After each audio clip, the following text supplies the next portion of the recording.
Hi friends, ಎಲ್ಲರಿಗೂ ನಮಸ್ಕಾರ. ಇವತ್ತು ಯಾವುದೇ ರೆಡಿಮೇಡ್ ಮಸಾಲ ಪೌಡರ್ ಯೂಸ್ ಮಾಡದೆ ಚಿಕನ್ ಸಾಂಬಾರು ಮಾಡೋದು ಹೇಗೆ ಅಂತ ನೋಡೋಣ ಬನ್ನಿ. ಇದಕ್ಕೆ ಬೇಕಾಗಿರೋ ಇಂಗ್ರೀಡಿಯೆಂಟ್ಸ್ ನೋಡ್ಕೊಂಡು ಬರೋಣ. ನಾವು ಇಲ್ಲಿ 1 kg ಚಿಕನ್ನ ತೆಗೆದು ವಾಶ್ ಮಾಡಿ ಇಟ್ಕೊಂಡಿದ್ದೀವಿ.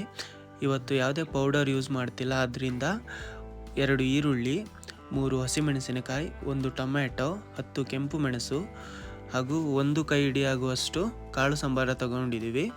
2 ಇಂಚು ಶುಂಠಿ ಮತ್ತು 1 ಬೆಳ್ಳುಳ್ಳಿನ ಬಿಡಿಸಿ ಇಟ್ಕೊಂಡಿದ್ದೀವಿ ಹಾಗೂ 1 ಕಪ್ ಆಗುವಷ್ಟು ಕಾಯಿ ತುರಿ.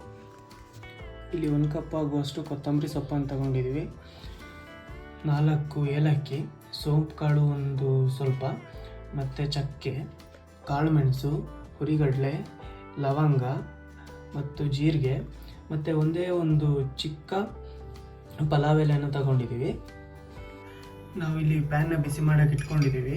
ಸೊ ಇವಾಗ ಪ್ಯಾನಿಗೆ ಒಂದು 3 ಟೇಬಲ್ ಸ್ಪೂನ್ ಅಷ್ಟು ಆಯಿಲ್ ಹಾಕೋಣ.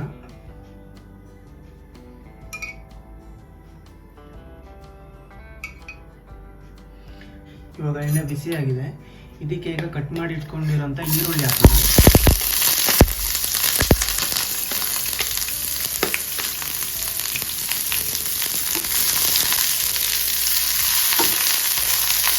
ಕಡಿಮೆ ಉಳಿದ್ರೆ ಬೇಯಿಸ್ಕೊಳ್ಳಿ, ಚೆನ್ನಾಗಿ ಬರಿ ಆಗಬೇಕು. ಬರಿ ಆದರೆ ತುಂಬ ಚೆನ್ನಾಗಿ ಟೇಸ್ಟ್ ಬರುತ್ತೆ.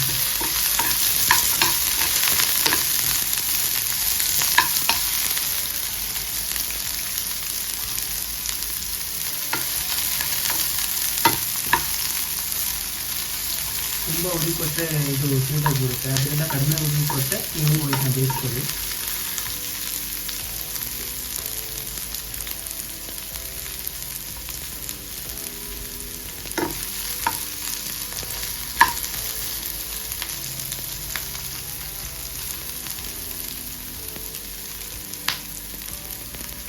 ಇವಾಗ ಇದಕ್ಕೆ ಹಸಿಮೆಣಸಿನ್ಕಾಯಿ ಮತ್ತು ಇಲ್ಲಿ ಕೆಂಪು ಮೆಣಸಿನ್ಕಾಯಿ ಏನು ತೊಗೊಂಡಿದ್ದೀವೋ ಇದನ್ನ ಕೆಂಪು ಮೆಣಸಿನ್ಕಾಯಿನ 2 ಹಾಕೊಳ್ಳೋಣ. ಇದೆರಡು ಹಾಕಿ ಚೆನ್ನಾಗಿ ಹುರ್ಕೊಳ್ಳೋಣ.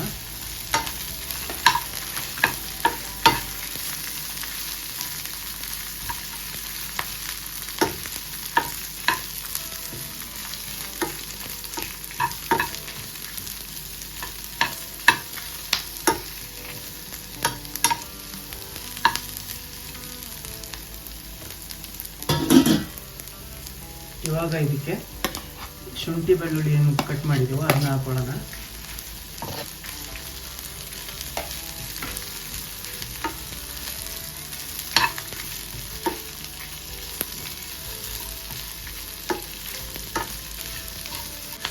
ನೀವು ಇದನ್ನ ಹುರಿದಷ್ಟು ತುಂಬ ಚೆನ್ನಾಗಿ ಟೇಸ್ಟ್ ಬರುತ್ತೆ, ಅದರಿಂದ ಇದನ್ನ ತುಂಬ ಚೆನ್ನಾಗಿ ಡ್ರೈ ಮಾಡ್ಕೊಳ್ಳಿ.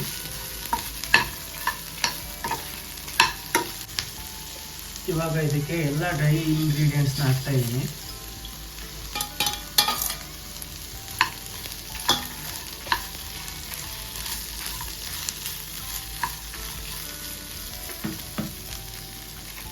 ಮತ್ತೆ ಇವಾಗ ಸಾಂಬಾರು ಕಾಳು ತೊಗೊಂಡಿದ್ದೀವಲ್ಲ ಅದನ್ನು ಕೂಡ ಹಾಕ್ತಾ ಇದ್ದೀನಿ.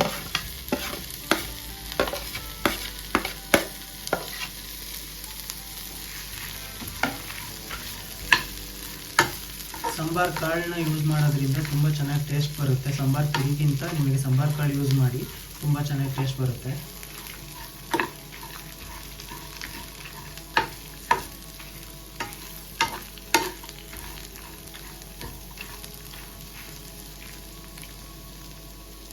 ಇವಾಗ ಕಟ್ ಮಾಡಿರೋ ಟೊಮೆಟೊ ತಗೊಳ್ಳೋಣ. ಇದನ್ನು ಕೂಡ ಚೆನ್ನಾಗಿ ಡ್ರೈ ಮಾಡ್ಕೊಳ್ಳೋಣ.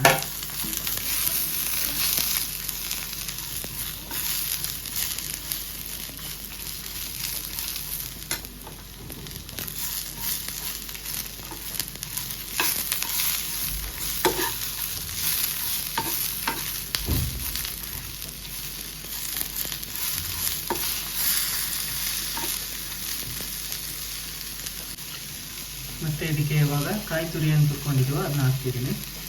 ಒಂದು ಕಪ್ಪಾಗಷ್ಟು ಕಾಯಿ ತುರಿ ಹಾಕಿದ್ದೀವಿ. ಇದನ್ನ ಕೂಡ ಡ್ರೈ ಮಾಡೋಣ.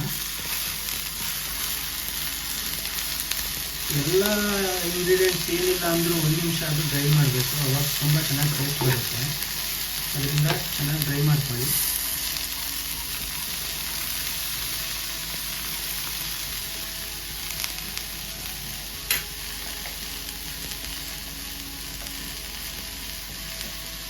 ಅದಕ್ಕೆ ಇದಕ್ಕೆ ಸ್ವಲ್ಪ ಅರಿಶಿನ ಸೇರಿಸ್ತಿದ್ದೀನಿ.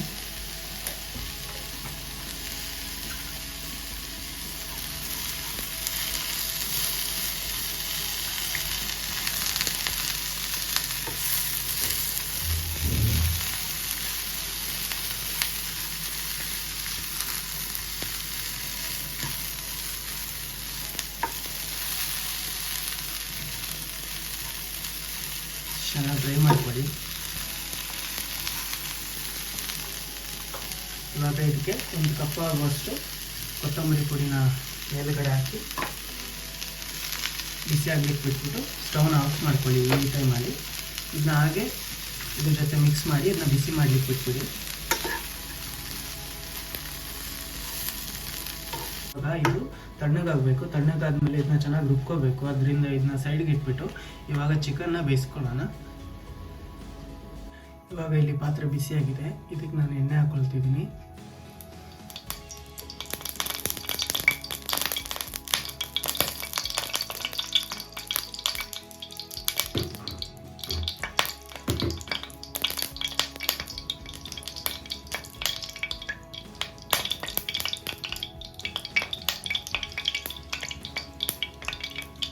ಇವಾಗ ಎಣ್ಣೆ ಬಿಸಿಯಾಗಿದೆ. ಇದಕ್ಕೆ ಪುನಃ ಒಂದು ಈರುಳ್ಳಿನ ಕಟ್ ಮಾಡಿ ಹಾಕ್ತಾ ಇದ್ದೀನಿ.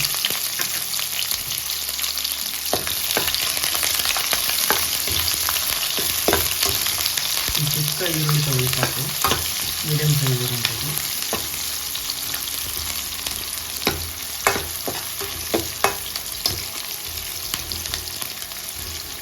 ಇದನ್ನ 1 ನಿಮಿಷ ಹಾಗೆ ಮೀಡಿಯಮ್ ಫ್ಲೇಮಲ್ಲಿ ಫ್ರೈ ಮಾಡ್ಕೊಳ್ಳೋಣ.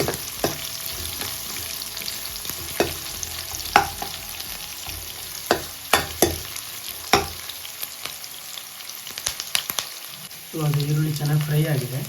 ಇದಕ್ಕೆ 1 ಟೊಮೆಟೊನ ಕಟ್ ಮಾಡಿ ಹಾಕೊಳ್ತಾ ಇದ್ದೀನಿ. ಚಿಕ್ಕ ಕಟ್ ಮಾಡಿ ಹಾಕೊಳ್ಳಿ.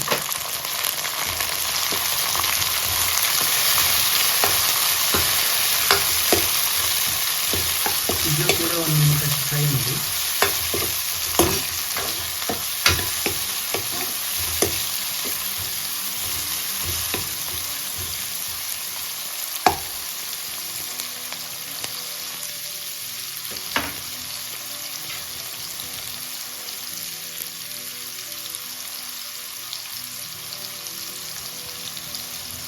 ಇವಾಗ ಟೊಮೆಟೊ ಕೂಡ ಫ್ರೈ ಆಗಿದೆ.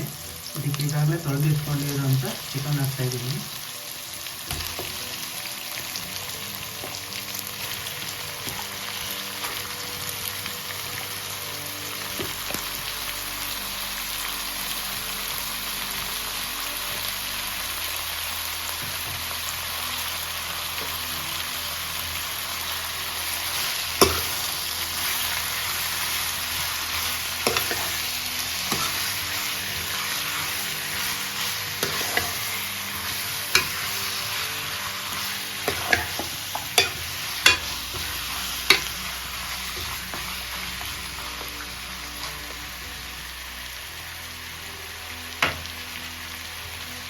ಚಿಕನ್ ಬೇಯುವಾಗಲೇ ಉಪ್ಪನ್ನ ಹಾಕೊಳ್ಳಿ.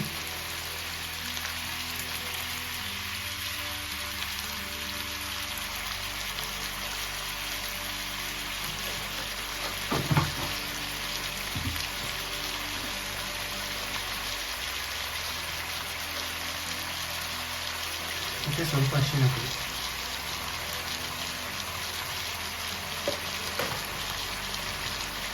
ಇಷ್ಟನ್ನ ಹಾಕಿ ಚೆನ್ನಾಗಿ ಮಿಕ್ಸ್ ಮಾಡಿ.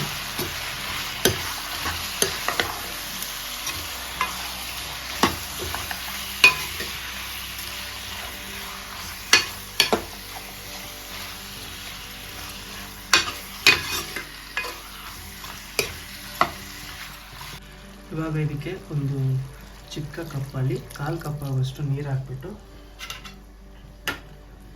ಚೆನ್ನಾಗಿ ಮಿಕ್ಸ್ ಮಾಡಿ 10 ನಿಮಿಷ ಇದನ್ನ ಮೀಡಿಯಂ ಫ್ಲೇಮಲ್ಲಿ ಬೇಯಿಸ್ಕೊಳ್ಳೋಣ. ಆವಾಗ ಚಿಕನ್ ನೀಟಾಗಿ ಬೆಂದಿರುತ್ತೆ. ಇವಾಗ ಇದಕ್ಕೆ ಮುಚ್ಚಿಬಿಟ್ಟು 10 ನಿಮಿಷ ಚಿಕನ್ನ ಬೇಯಕ್ಕೆ ಬಿಟ್ಬಿಡೋಣ ಮೀಡಿಯಂ ಫ್ಲೇಮಲ್ಲಿ. ಚಿಕನ್ ಕುಕ್ ಆಗೋ ಅಷ್ಟರಲ್ಲಿ ಈಗಾಗಲೇ ಮಾಡಿರೋ ಮಸಾಲೆನ ಚೆನ್ನಾಗಿ ರುಬ್ಕೊಬರೋಣ. ಇವಾಗ ಮಸಾಲೆ ತಣ್ಣಗಾಗಿದೆ, ಇದನ್ನ ರುಬ್ಕೊಳ್ಳೋಣ.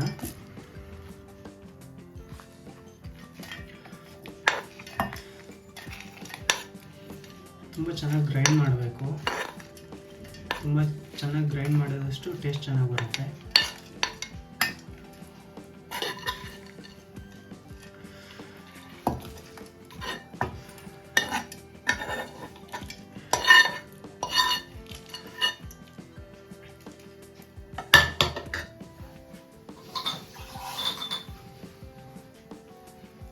ಇವಾಗ ಇದಕ್ಕೆ ಸ್ವಲ್ಪ ನೀರು ಹಾಕ್ಕೊಂಡು ಇದಕ್ಕೆ ಹಾಕೊಳ್ತಾ ಇದ್ದೀನಿ.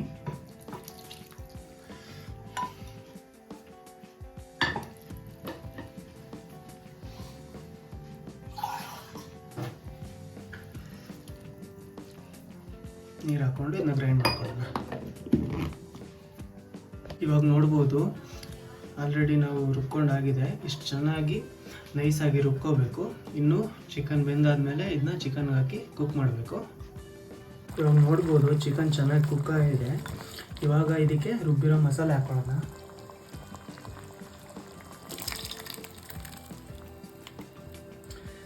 ಇದೇ ಜಾರಿಗೆ ಸ್ವಲ್ಪ ನೀರು ಹಾಕ್ಕೊಂಡು